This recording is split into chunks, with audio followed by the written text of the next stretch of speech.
basically, adulting, from what I understand, is learning how to get through the pressures of life as an adult. It's the new age term for being able to do the mundane tasks that come with the responsibility of being a mature age person. And I think in this day and age, our college students are really struggling to find their place in that adulting world because really they're emerging adults. They're not fully adults yet. However, because the world sees 18 as the social age for adulthood, our students are really forced to grow quickly from being youth to fully fledged functioning adults. College students actually are experiencing quite a lot of stressors. They add up too. So, it might just be a lot of little small things, but they are adding up. So I think it's important to realize that college students are actually going through quite a lot of stressors. I think the keys to parenting through stress is really to model resilience yourself and de-stressing behaviors yourself. Practice what you preach, so make sure that you yourself are engaging in self-relaxing and self-compassion practices. Your family and your student will see that, and then in one way or another will pick up on those habits or at least become interested in those behaviors. Stress causes really unfathomable reactions in our bodies, so we can become sad, angry, withdrawn, and not even realize if this is due to chronic stress.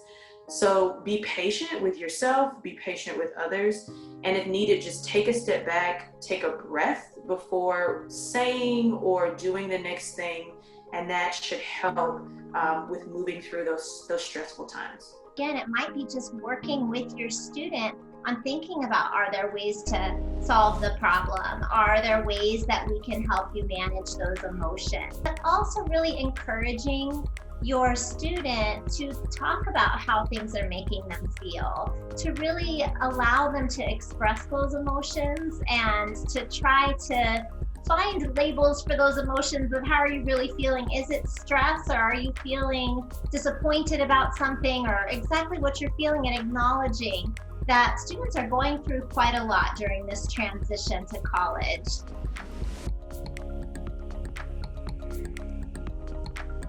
Consider what it was like for you when you were an emerging adult, right? It felt like you were in this in-between place where you have this information and you have all these experiences, but no one will listen to you because you don't have the age of wisdom. So in this case, as the adult that's supposed to be the functioning adult, try to listen more.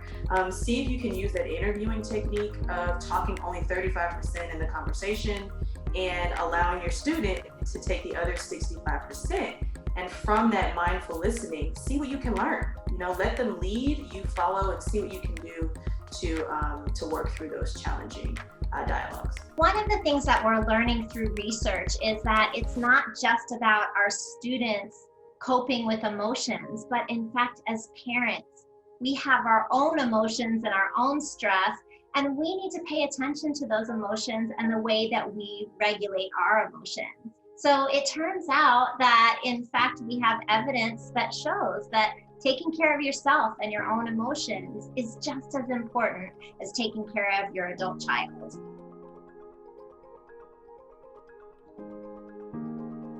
So asking, when needed, how can I support you?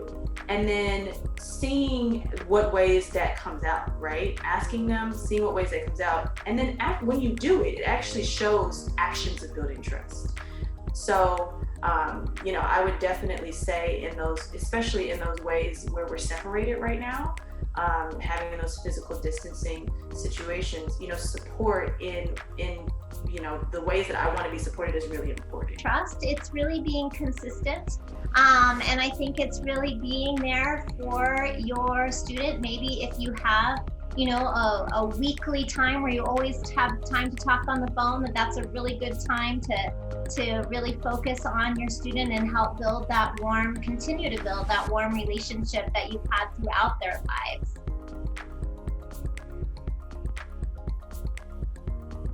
There's a lot of resources, which is one of my favorite things about ASU is the fact that ASU provides so many resources. I'm actually an alum of ASU myself, and I remember being a student and having access to all of these things.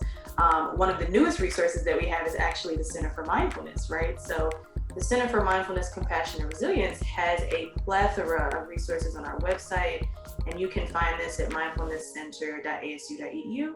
We have links to daily midday mindfulness sessions with topics from student imposter syndrome to health injustice to fun topics like just being in tune with animals. We have readings and videos that take you through how to practice mindfulness in times of stress specifically. So if you're looking for resources, definitely make sure to check those out. I have mentioned that seeking support, trying to find somebody who's going through the same thing that you are, or at least somebody that you can talk to about what you're going through, is really effective in terms of helping you cope with your own stress. So I really recommend finding folks that are going through the same thing that you're going through. It sounds like what ASU Family is doing is providing exactly that for you, so that you have the opportunity to meet people who are going through exactly what you're going through as well.